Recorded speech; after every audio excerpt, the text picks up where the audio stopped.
Ladies and gentlemen, before we start the service, if I could ask everyone to please take a moment and silence your cell phones.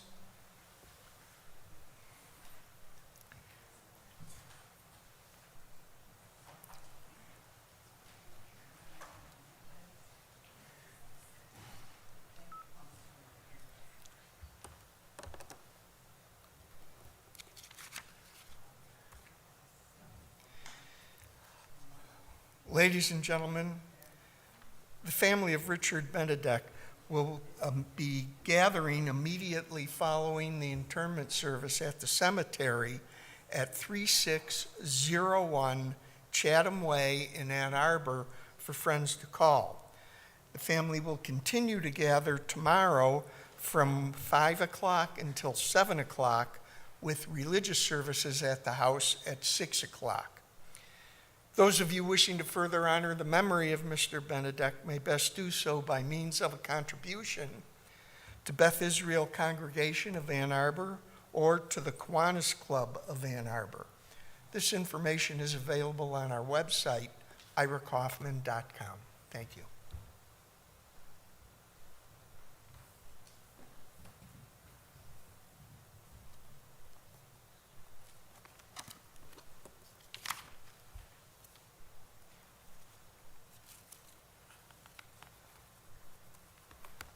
It's customary to start Jewish memorial service with a psalm. I rarely read the psalm because I think its lofty expectations do not match most of us mortals, for we are but flesh and blood. But in this rare case, I think it is true of Dick. Mizmor LeDavid, Psalm 15.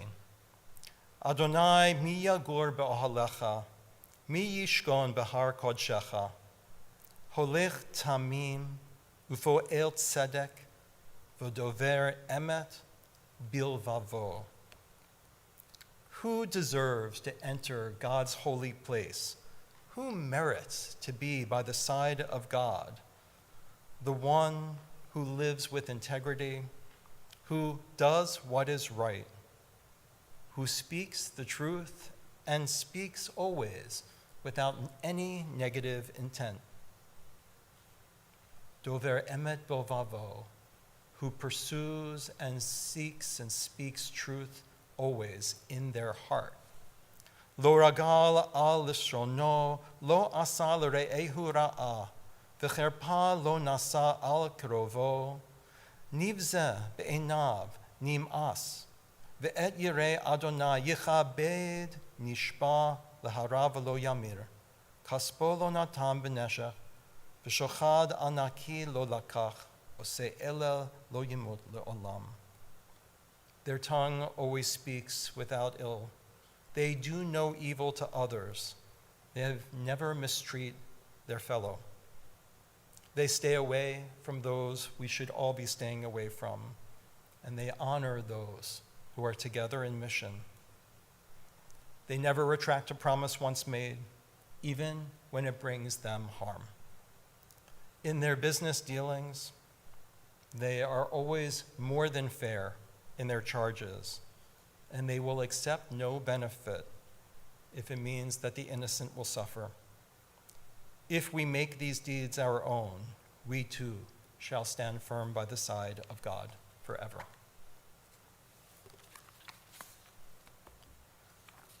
And even though it's not a psalm, I'm going to share a very short poem from the magnificent Israeli poet Yehuda Amichai.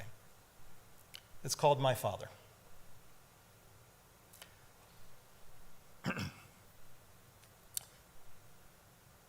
The memory of my father is wrapped up in white paper, like sandwiches taken for a day of work. Just as a magician takes towers and rabbits out of his hat, my father drew love from his small body, and the rivers of his hands overflowed with good deeds. We are here in love to honor the life of Richard Benedek, and we are here to console family and friends. Our condolences, of course, go out to Alyssa.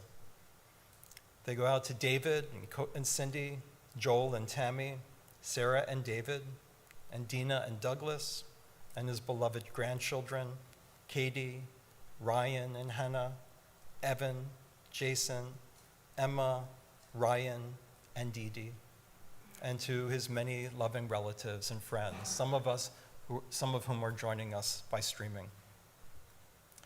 Richard Benedek was born and grew up in the Bronx, which I doubt is a mystery to anyone here. His mother, Leah, was from Germany, and his father, Manfred, a lawyer for the fur industry, hailed from Hungary, hence the common Hungarian name of Benedek.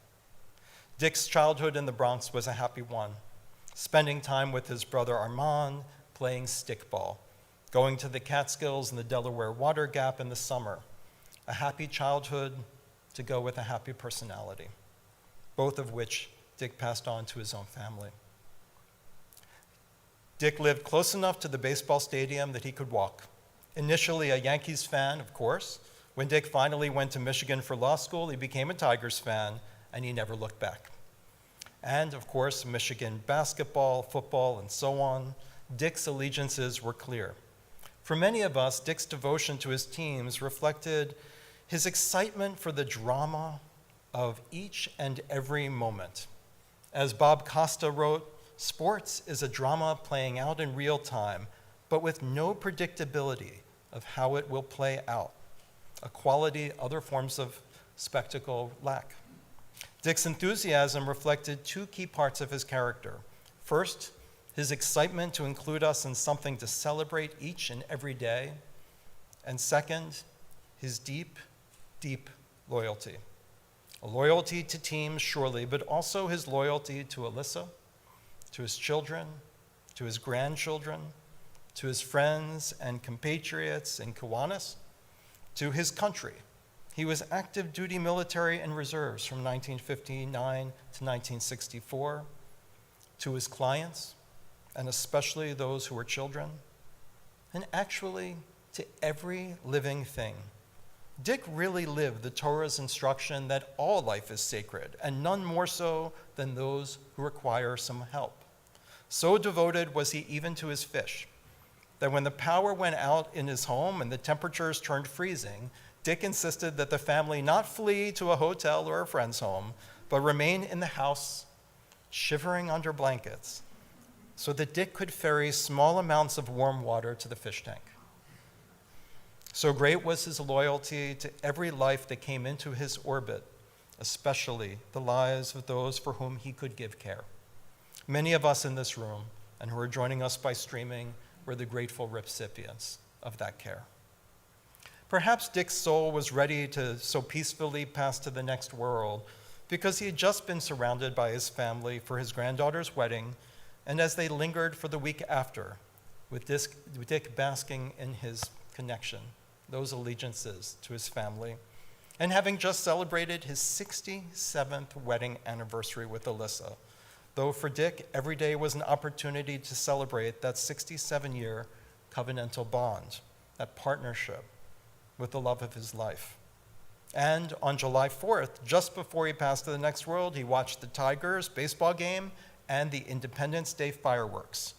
Family, Alyssa, Tigers, and country. He timed it just right. Yes, the Tigers won. I think if they hadn't, we'd be here a week away. Not that Dick had limitations on loyalty. We could add Mickey Mouse. My wife, by the way, was half asleep when she told me, I really like that new tie. It's a Mickey Mouse tie the family allowed me to wear from Dick's closet. I think Dick knew the rabbi's not going to talk about Mickey Mouse, so I want everyone facing him. Mickey Mouse, loyalty, trains, jazz, which, like sports, is another spectacle where one never knows what's going to happen next. And of course, Kiwanis.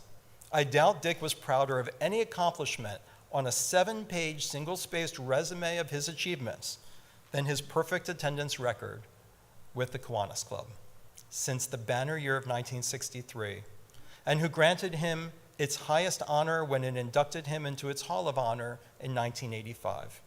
Even when Dick and Alyssa were traveling, Dick would attend the Kiwanis meeting. In so many ways, Kiwanis expressed that combination of Dick's loves, and the journey he was teaching us in life.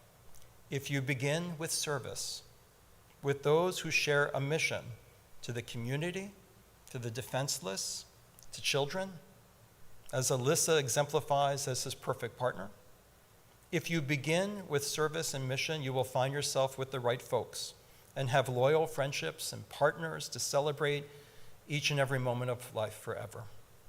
I can just picture Dick at Kiwanis lighting his Mickey Mouse menorah for Hanukkah. Probably, maybe the only Jew in the room. I don't know enough about Kiwanis. Just to see him lighting that Mickey Mouse menorah. And then asking folks, do you know what you do when you put the menorah in the window, but it causes the curtains to light on fire? Wait for it. Well then, Dick concluded, don't put it in the window. And how about his loyalty to Judaism? Dick and Alyssa joined Beth Israel in 1958, our longest running members, 67 years. He served on the religion and cemetery committees. He was a member of B'nai B'rith and a charter member of the local Zionist Organization of America. Talk about starting with mission and community. Did you know that Dick prayed every night? As he said at the bar and bat mitzvahs of his children, when he wears a talit, he feels a sense of comfort, of love, of peace. He's wearing his talit right now here in this room with us. We needn't wish him to be at peace because we know he already is. And we wish that peace to his family, that when they wear a talit, they feel his love enveloping them and bringing them comfort and peace. Indeed, for all of Dick's loyalties, none can compare to his family. His exuberant, enormous pride in his children and their spouses and his beloved grandchildren, their education, their moral character, their commitment to each other and to him and to their mother. Today's gathering is taking place in lieu of their weekly Sunday Zoom call altogether. I suppose Dick arranged his funeral for a Sunday so he could continue his record of perfect attendance. I know he's calling in now because I know he wouldn't miss it. What can we say that even touches on his profound marital bond with Alyssa?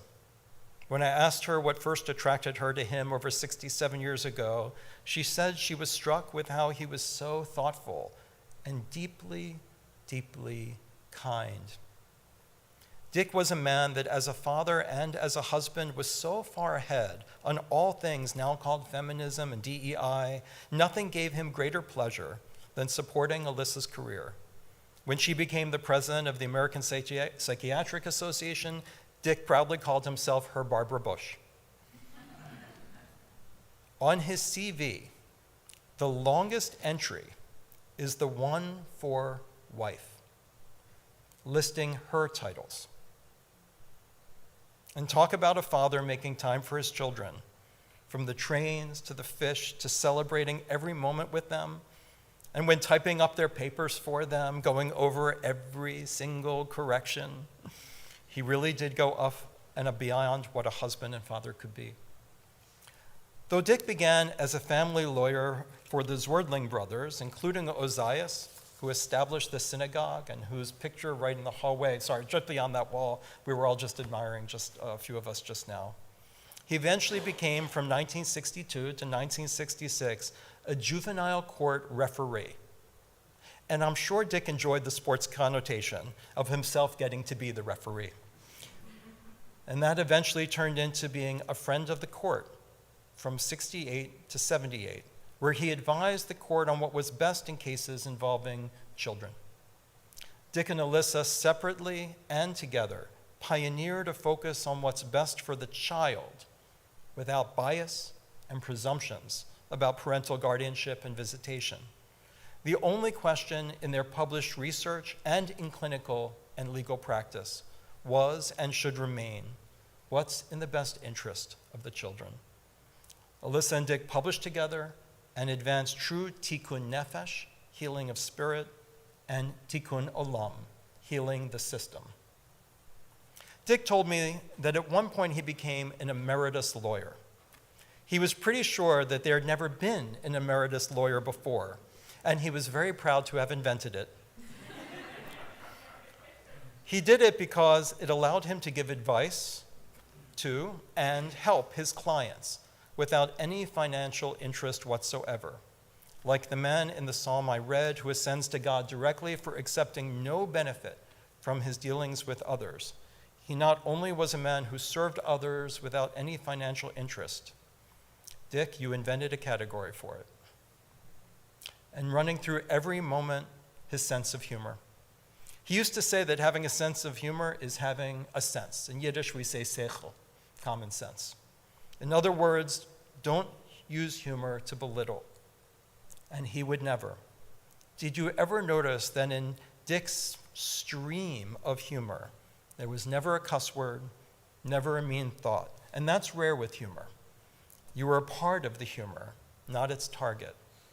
The speech of the person, never with the wrong intent. His humor was a part of a greater theme of Dick's way of living, which brings us to celebration. You know, the Torah says, as we reach the end and prepare to enter the promised land, remember to choose life. Choosing life means choosing to live time, not survive it. So for the Benedek family, they say, we celebrate everything. Everything we could celebrate, every holiday, every game. In his handwritten notes to Alyssa, which they shared with me, I noticed a recurring phrase. Alyssa, today is going to be a great day. If it was a weekend, he wrote in the note, it's a weekend, you are not allowed to work. We're going to celebrate. And he would list what there was to celebrate, from fresh berries to a baseball game. We're going to do this, we're going to do that. He lived his life by an unwritten motto, celebrate and enjoy time, early, late, and often. And you have to start the holiday early, and you have to end it late. And so when gifts were late, it was great. If you sent a gift to Dick 3 months late, that was awesome. Another opportunity to choose life today. And if it was your birthday, generosity was a hallmark of his character. As Alyssa told me, to understand Dick, understand his loyalty, understand his kindness, and understand his generosity. And these are traits he has passed to his children. As we, a bit later, will light that memorial candle, and one in each of your homes, as one soul lights the fire of another and passes to it, Dick brings blessings through the memories, living in the actions and characters of others through you. And some of those traits are ways of talking and thinking. And if you're like me, you get an uncanny feeling that Dick is still with you when David is talking. But there's an uncanniness of Dick's spirit and character in all of his children. Kindness, caring about the other person, humor, family, education, and for some, list-making. Yes, an untouched upon part of Dick was his meticulousness and organization. It's a truism that organization is a hallmark of the intelligent and meticulous mind, and this characterized Dick. From correcting each mistake in a homework assignment to peeling an orange in one piece. He truly tried to do everything to the best of his ability, and so whether it was peeling an orange or practicing law, it was the same meticulousness, the same ethic that if you're going to do something, do it right. I think we can hear Dick saying that in his voice, in our heads, and in the lives of his children and grandchildren, if you're going to do something, do it right. Dick taught us how to live in the present moment. As his family told me, when we were talking about Dad, we felt like, it's just kind of hip to live in the present. And Dad was always very present. If he was at the bank, he made time and enjoyed the time with the bank teller. He never seemed to be in a rush. He never seemed to be worried about the next thing. Try taking a walk with Dick at Christmas time in freezing cold weather. You couldn't be in a rush, as he would count the Christmas lights in people's windows. Don't try to rush him through it. Dad, the cold. No reason to be in a rush. No reason to worry about the next thing. There's always time to set up the trains, to consult the meticulous diagrams of the layout from last year, to design a way to improve it upon for this year and to set it up. No rush. If you're going to do something, do it right. As a Hasidic saying goes, one I shared last Rosh Hashanah, if you fight time, it will fight you back. If you befriend time, it will walk at your side as a friend. The Hebrew term for the afterlife is olam haba, which translates not to heaven, but to the time that is coming. Dick had a way of teaching us to walk with time as a friend, without rushing, with relishing the celebration of each moment through mission, through loyalty, through caring for everything alive, through love. He had a way of living the time that is always coming, in every moment, with celebration, humor, and love. May the time that is coming continue to walk with him as a friend, and may his memory bring many blessings forever. Zichrono livracha. I'm thrilled at this time to invite Dina, followed by Joel, and then David and Sarah to share a few brief words from the heart.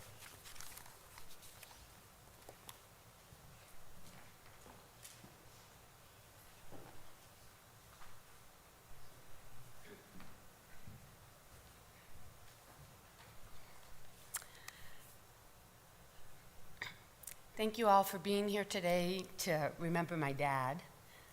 Your presence means so much to my mom, to my siblings, to my entire family, and hopefully to each other.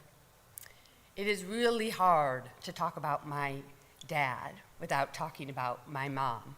They were truly Team Benedek. However, there's one moment when I was just with my dad that has stayed with me. I was about 13 or 14 years old, and he came to pick me up from my day camp counseling job at the Ann Arbor Y. Just 5 minutes into our drive home, traffic suddenly stopped and came to a standstill. It turned out that the circus was parading through downtown. My dad was, truthfully, momentarily frustrated, understandably so, because the car in front of us had just made it through the now stopped traffic. He pointed out, gently, that if I had left work a little bit more efficiently, we might have stayed on schedule and gotten to the next item on our to-do list. But then, after just a few moments, he turned to me and said, I was annoyed, but look, we have free front row tickets to the circus, the clowns, the trapeze artists, the elephants. When is this going to happen again? Let's enjoy this. This is amazing. This is fantastic. In that moment, my dad taught me 3 lessons that I still carry with me to this day. 1, remember to celebrate what's right in front of you. Live in the present moment. 2, whenever possible, reframe the situation and choose positivity. 3, don't be afraid to change your viewpoint or opinion. He also taught me that Mickey, as in the mouse, never fails. But that's a story for another day. My dad lived his values and made a point of taking time to share his values and his beliefs and viewpoints with all of his kids and his grandkids and his family members. He faced life with optimism, thoughtfulness, humor, a deep love for his family, an incredible ability to see the good in anyone and almost in anything. Papa, I'm going to miss you deeply. I'm going to miss someone calling me Bagsy. Love you.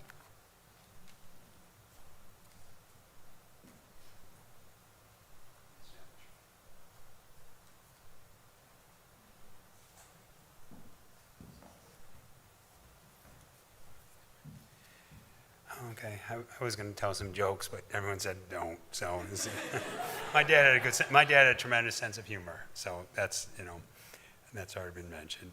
Thank you for being here today to honor my dad.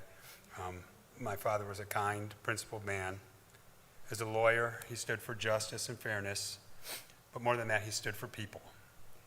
He gave generously of his time to charitable causes, not just because he wanted credit, but because he truly cared. Helping others wasn't a side note in his life, it was central to who my father was. He cared deeply about his community, his friends, and especially his family. His love for us was constant and steady. His love for my mother was the greatest love of his life. Their marriage was a model of loyalty, partnership, and respect. He was also a huge Michigan fan. Fall Saturdays were sacred. Whether it was football, basketball, I didn't put baseball, but really any sport, just talking sports, he loved the energy, the rivalry, the spirit of the game. There's a saying that I've come to appreciate, which is how you are remembered is how you stay alive. My dad lives on in the stories we will share and the values he passed down in every act of kindness that echoes the way he lived. His loyalty, his warmth, and belief in doing what's right are all parts of him we now carry forward. I'm proud to be a son. I will miss him deeply. So, thank you.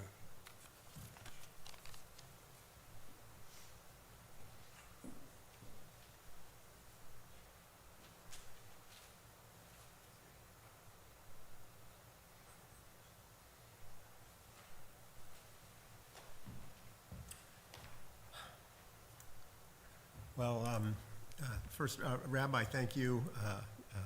Dina, Joel, you make it hard to come up here and, I'm glad I'm not Sarah batting last.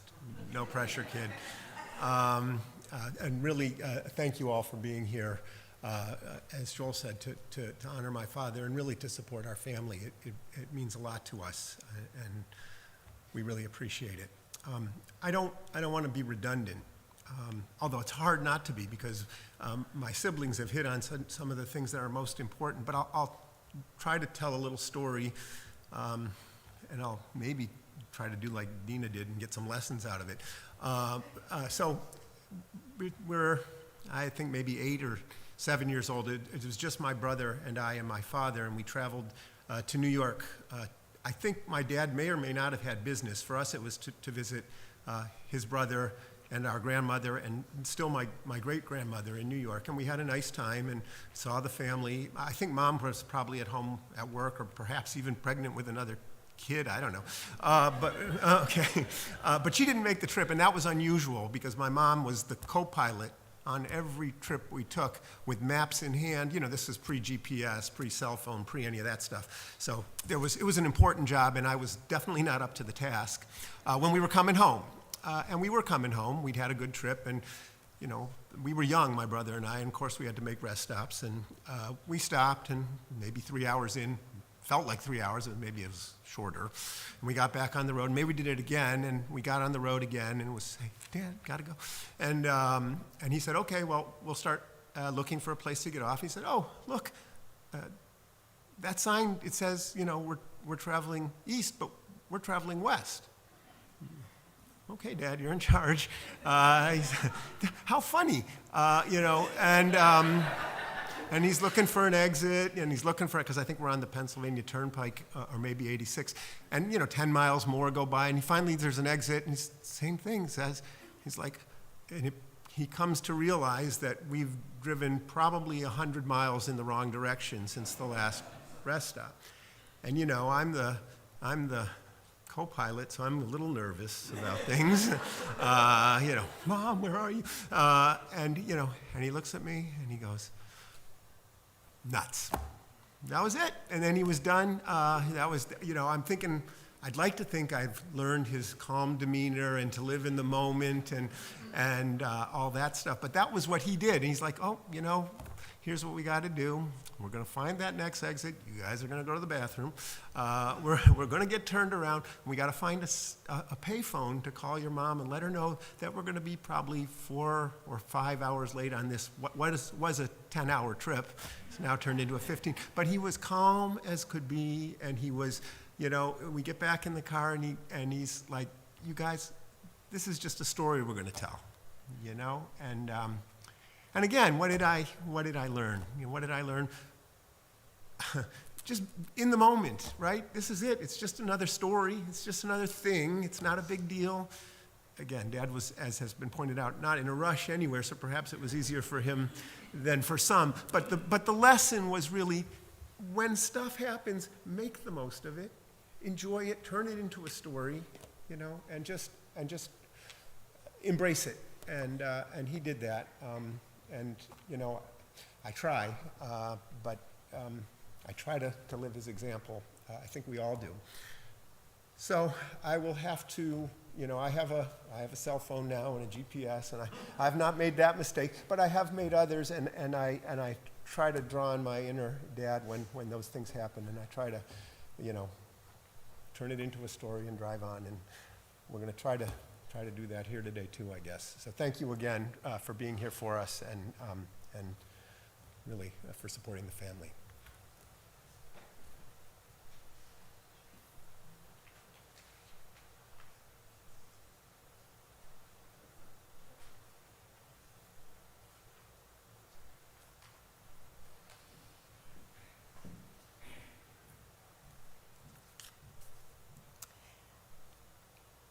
My siblings and the rabbi have shared a lot about my dad, and I'd like to add one more thing. Our parents introduced us to the joy of camping. And every morning when we were camping, we'd have to go out and police the campsite. In other words, we had to pick up any trash we found and leave it better than how we found it. Everyone here has done exactly that for my parents, for my mom and dad. Their lives are better because of the presence of you. Unfortunately, I cannot thank each of you individually right now, but I would like to take a moment to thank a few on behalf of the entire family. Thank you, Visiting Angels and Hospice, for your thoughtful care, your true friendship, and encouraging Dad to do more than he thought he could do in these last couple of years. Thank you, just so many of you friends, dear friends, for coming by, going down into the toy room, sitting with Dad, and telling stories, listening, having the patience to listen, and of course for all the lovely treats that you brought over, something that, as you know, food, so important to Dad, always. Kiwanis, thank you, Kiwanis, for the many enduring friendships and the visits and the support when Dad was no longer able to attend in person, enabling him to attend by Zoom, resulting in that amazing 62 years of perfect attendance that you've heard referenced several times. Thank you to the jazz friends who came and picked up Mom and Dad when they were not able to drive themselves and when they were no longer able to attend in person, for coming and enjoying jazz in the toy room with them. Thank you, dear neighbors, for both taking care and making sure that Mom would get out for walks, even though it required incredible flexibility on your part. You have been so consistent in doing that. And also, of course, for helping in those emergencies when we were too far away to help attend to them. And Mom, thank you for your eternal love and unceasing care for Dad.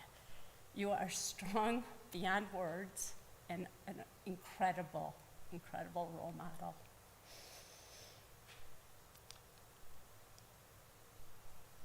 I will miss Dad terribly, but I believe the essence of him carries on in many of you. And again, thank you not only for being here today, but for being there every day for my parents. And we do hope that you'll be able to come and join us at the house. In case you missed the address, it's 3607 Chatham Way. And if you have any questions, you can reach any of us by text. Thank you so much.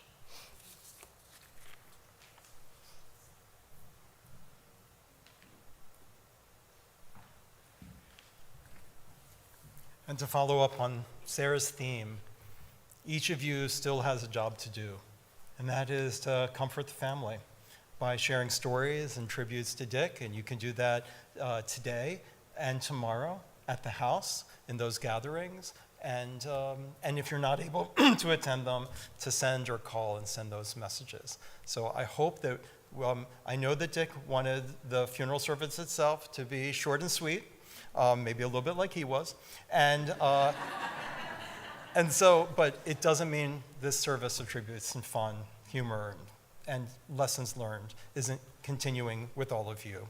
We'll continue also with the grandchildren at the burial, and then followed by everybody else in time. I ask you to rise at this time for the Jewish memorial prayer.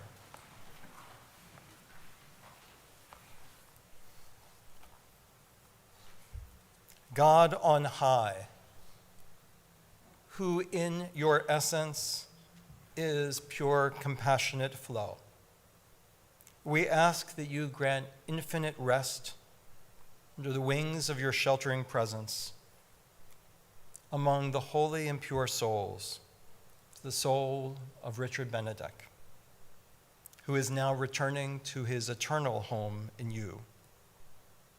Merciful One, we ask that our loved one find perfect peace in your eternal embrace, and may his soul continue to be bound up in the bond of those alive, Chaim, choosing life. May he rest in peace, and we say, Amen.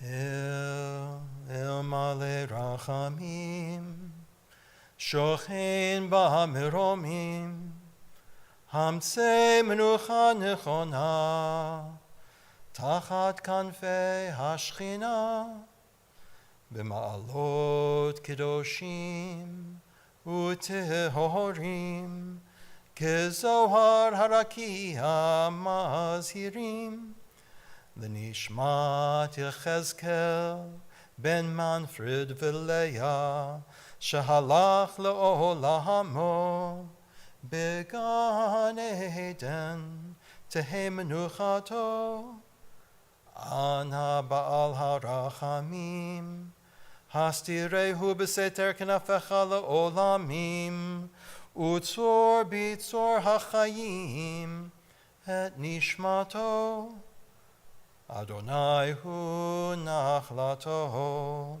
v'yanuach b'shalom al mishkavo, v'nohomar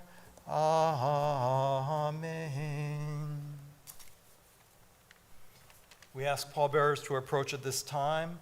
David and Joel, Dina, Douglas, Dee Dee, Jason, Evan, and Ryan.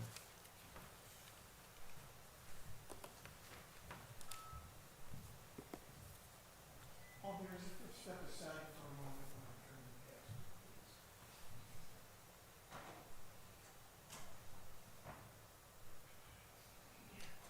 When we proceed to burial, we do not do so in a line for safety reasons. And if those who are joining us at burial at Arborcrest, there are directions for those who wish for them. Pallbearers, if you gather around, take one of the vehicles, please.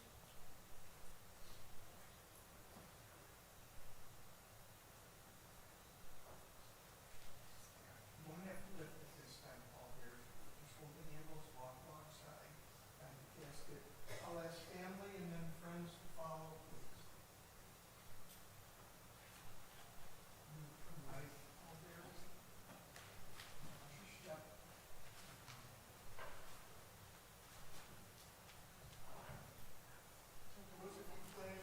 I'll see you right there. Cemetery, we would ask that you go Yep. directly to your path. Jewish tradition is we proceed, as Alan is saying, directly to burial, and we follow that by comforting, conversation, supporting each other.